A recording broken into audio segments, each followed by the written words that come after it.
Turquía, Nico? Sí. Nos estamos acercando a la frontera de Turquía para poder entrar a Grecia. Estamos saliendo de Turquía, tenemos que hacer inmigración y entrar a Grecia, que me imagino que lo tendremos que hacer porque venimos de un país que no es de la Unión Europea. Vamos a ver.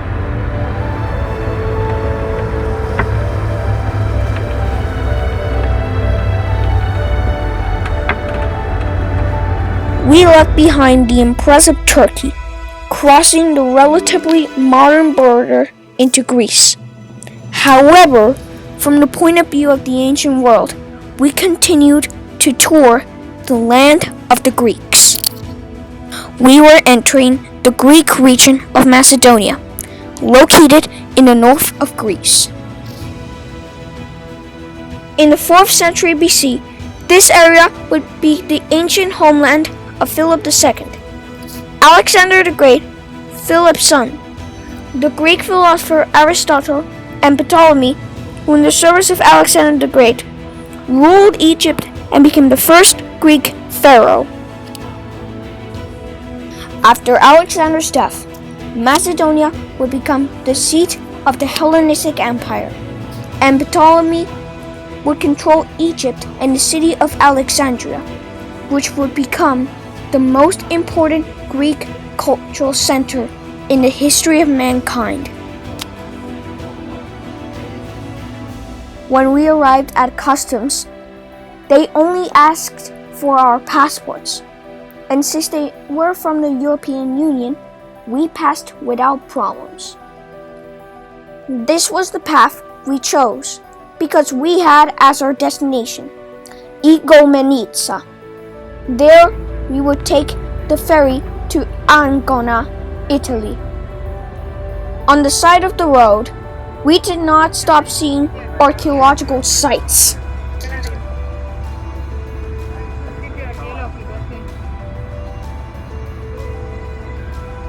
We were looking for a place to spend the night, and we found this path that led us to the beach, where we slept on the shores of the Aegean Sea. We were very close to the city of Pella. There are many theories about the origins of the name of this city. The city was founded in the 7th century BC with the name of Neapolis.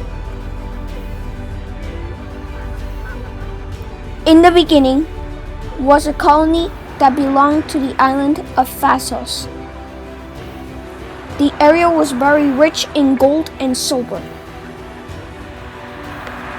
At the end of the 6th century BC, Neapolis became independent from Phasos and created silver coins with the figure of its protected goddess, Paphernos, which means virgin in Greek, and also the figure of a gorgon. Recall that in Greek mythology, 3 gorgons are described. 2 of them are immortal, and the 3rd is Medusa, whose head was cut off by Perseus.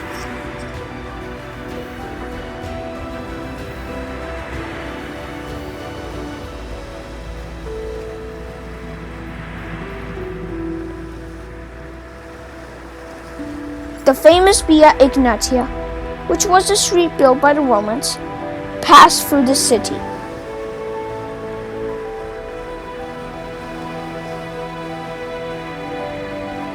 It is believed that the modern name of Pella comes from the word cavallo, or horse in Italian, and it had to do with the Roman cavalry passing through these streets. In the Christian era, the Apostle Paul arrived in Neapolis, and from here began his journey to Europe.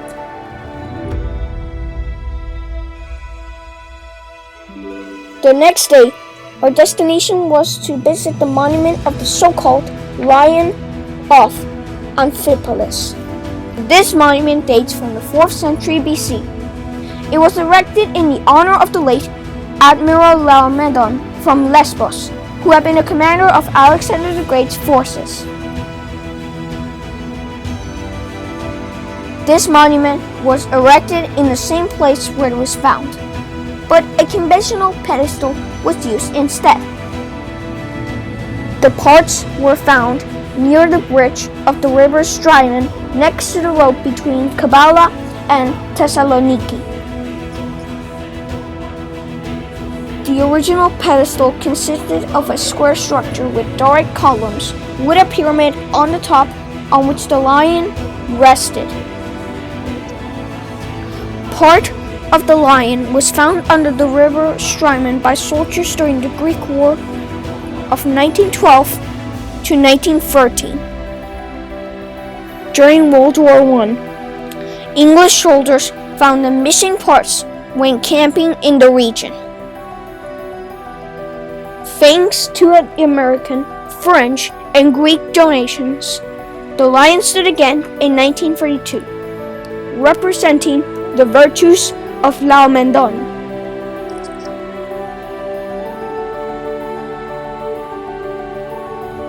Then, we headed towards the hot springs of Pozar.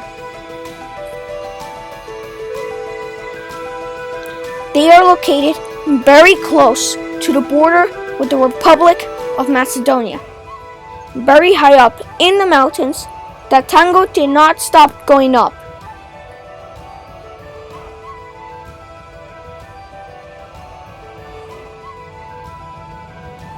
This is not a very traditional destination for tourists going to Greece, but it is one of the most therapeutic spas in Greece, and it's located in Pella, Macedonia, the region in which Alexander the Great was born. The place offers a great number of activities. It has restaurants and hotels. The water that comes from the St. Nicholas River is at 37 degrees Celsius. It is famous for revealing pain of all kinds, such as dermatological, gynecological, and rheumatic. The entrance to this natural pool costs €3. Further up, there was another similar pool for the same price. These waters are rich in sulfur. They are recommended for dermal treatments such as psoriasis or other skin problems.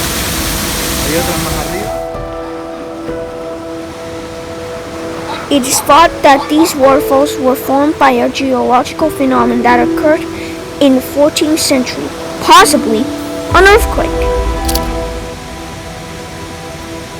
It is a natural spa that has been in operation since the 60s and has 48 individual bathrooms.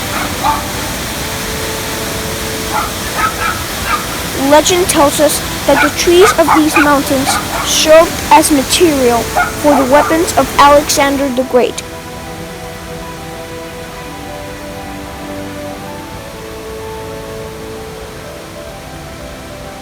On the highest level, there is a natural pool with hot springs water.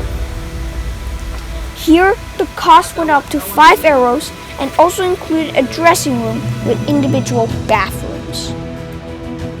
From the pool, you could see how the water came down from the top of the mountain. We relaxed here until at the end of the day, we returned to the parking lot where we had left Tango, asking if we could spend the night here, and they told us that it was okay.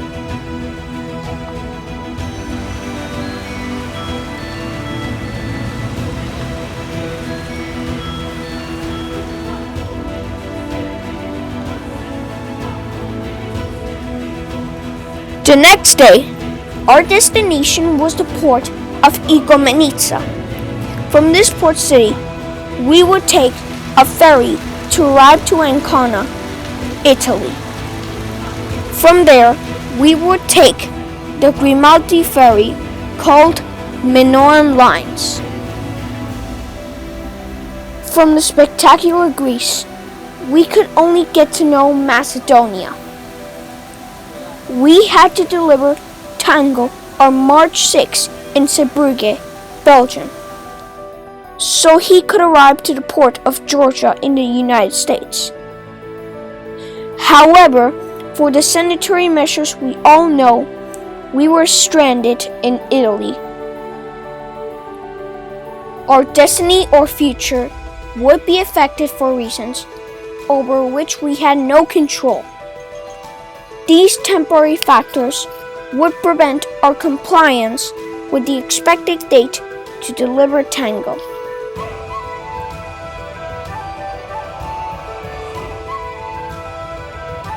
The present would bring us symbols of the past that at the time we cannot understand, but that would acquire meaning retrospectively. Present, past, and future could only be understood through a historical gaze. Let us remember that Macedonia was the land that Alexander the Great would transform into an empire. Thanks to Alexander and his passage through Egypt, Greek mythology would merge with Egyptian mythology, and the figure of the god Thoth, the scribe of gods, god of writing, knowledge, wisdom, and magic, would take the form of Hermes. The same Hermes that who would appear represented in the rooms of the Grimaldi's Ferry.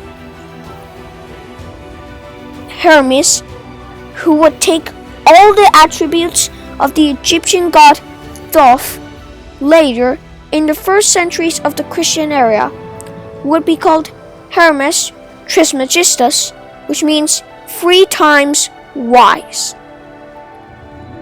And he would become the first Gentile prophet to announce the coming of the Son of Man. Although the road that Hermes carried, called caduceus, is a symbol that today we associate with medicine in health services. For Greek mythology, this road was carried by heralds or messenger of the gods. What message Hermes sent us when he saw this figure in the rooms of the Grimaldi's Ferry? His rod was known to us as a sanitary symbol, a symbol of medical science. We did not know that when crossing the Adriatic and arriving in Italy, we would see the symbol constantly due to the sanitary problem already known to all. Perhaps Hermes announced to us how the sanitary measures that will rise with all their strength above individual freedoms would do so for the benefit of the group. Science, which as Freud said would be our new religion, would take control over our lives. But the caduceus had other meanings. It had a hidden, secret, a hermetic side. A meaning that would show that when the concept of a group, we do not understand it as a set of individuals. It's a merely abstract concept that not only does not represent human beings, but can be used against them. The flip side of the meaning of the rod of Hermes was the liberation or regeneration of man from the oppressions of this world. The ascension of the soul that was also understood by the Hindus and Buddhists as the ascension of the Kundalini. Hermes will remind us that human beings have a divine side, a power that we do not know and that connects us to God, and this will make us free. Hermes, the great magician, was trying to tell us that the time has come for us to regain our divine connection and transform ourselves into Magus Magnus.